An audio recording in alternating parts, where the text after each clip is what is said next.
देखा मुनहर घर में हृदय पुकार छुरे लगै छ ओहे समय में हुनकर कन्या सिंदूर विलास डोल जाई छ के हुनकर जब कन्हैया से डोल कमाई गहि तब ताकी करई छन गे की जब के विपत्ति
समय में माई कहिले मने मने सगुन विचार करई छरिया गांव में हमर सेवक के विपद पर गेला हृदय भार पुकार छरई छन गे डली रंथ बादेवा जब के करबे कोना दिन माई हे दिला हे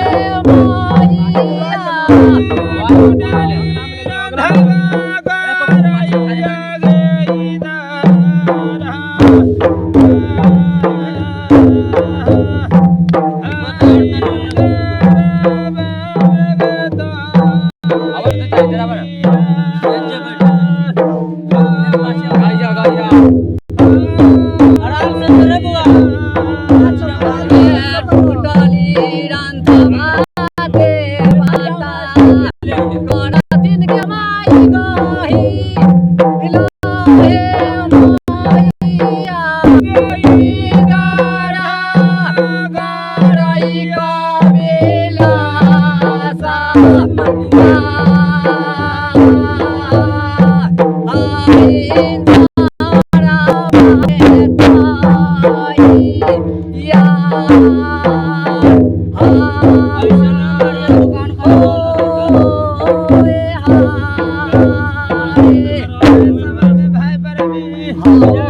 लगली रंथ के माई गहिल देवता इंद्र कबलास में तैयारी करता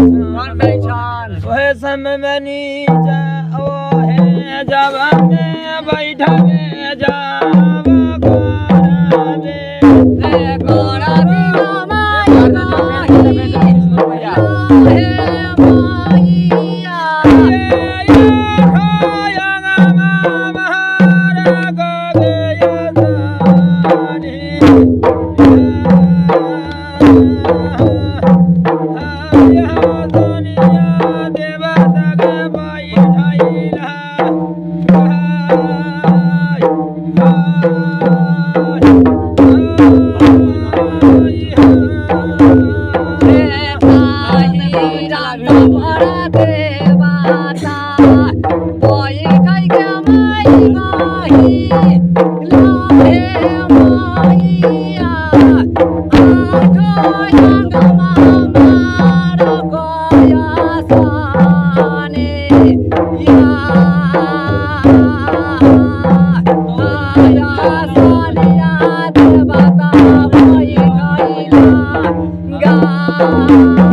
कहे के घरी कह के चला हरी बरख में माई गहिल देवता आए इंदर से गरिया गांव माई कोयला के दरबार में जम जाई छन अबला हीरा मोती सोने में आए लोटा पानी ले ले हकान हकान भीतर के थारी ले ले हकान लेका हकान मुनहर घर हाँ में बाट जोई छान जय छन माई गहिल देवता हमर कन्ना सुन क हाँ इंदर कबला से हमरा भी रहे तन की ना नायतान वह समय में माई गहिल देवता जन पहुंच गेलन माई हीरामती की कहै छान की कहै छन ये बारा जब बरी सवा जब माईया हो गेलै हीरा माईया रे बारा हो गेलै बरी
जे हमरा 12 बरिस शादी के हमरा गरिया गांव में बितैया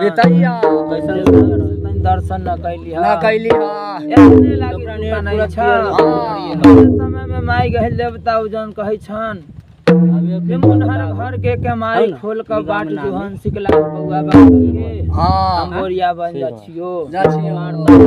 समय में माई गहिल देवता से गरिया गांव से चल देला क्यों मसाला दमसाला छमा कला माई लगे चला ले जाई अगे माई काही इला जब माई है गरिया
घरी पलक में बढ़िया पीछे बैठी हम गड़ी हमारे खत्तू चारों सीट उठी ना बजा के लगई छ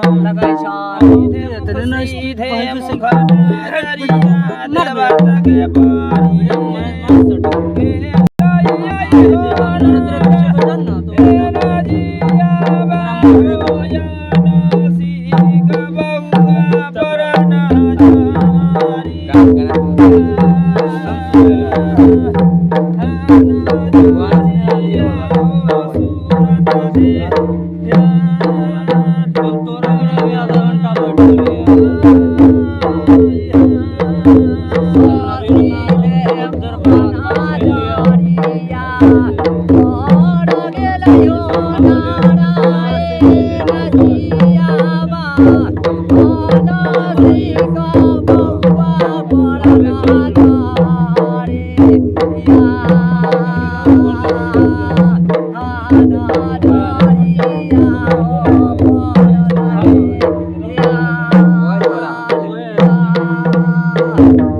बंद करो